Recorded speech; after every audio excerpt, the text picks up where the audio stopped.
সমুদ্রের ঢেউ কখনো থামে না কেন? Why ocean waves never stop? ভাবো, তুমি সমুদ্র সৈকতে বসে আছো, ঢেউ এসে পায়ের কাছে আছড়ে পড়ছে।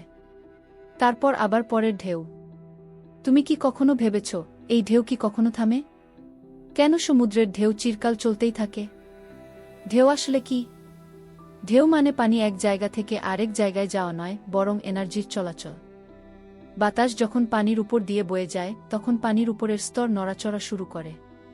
সেই নড়াচড়া ছড়িয়ে পড়ে ঢেউ আকারে। ঢেউয়ের প্রধান কারণ: ১. বাতাস। পৃথিবীর ৯০% ঢেউ তৈরি হয় বাতাসের কারণে।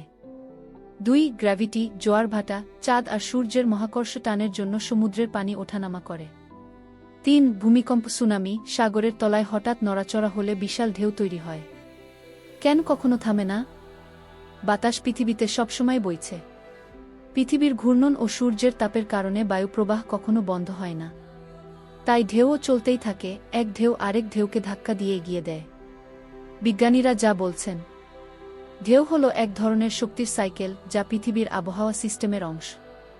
যদি বাতাস এক মুহূর্তের জন্য থেমেও যায়, আগের তৈরি ঢেউ অনেক দূর পর্যন্ত চলতে থাকে। সমুদ্রের ঢেউ এক ধরনের অদৃশ্য ছন্দ, যা আমাদের গ্রহকে জীবন্ত রাখে। তাহলে পরের বার যখন তুমি সমুদ্রের ধারে যাবে, ভাবো, তুমি আসলে পৃথিবীর বিশাল এনার্জি সিস্টেমকে চোখের সামনে দেখছো।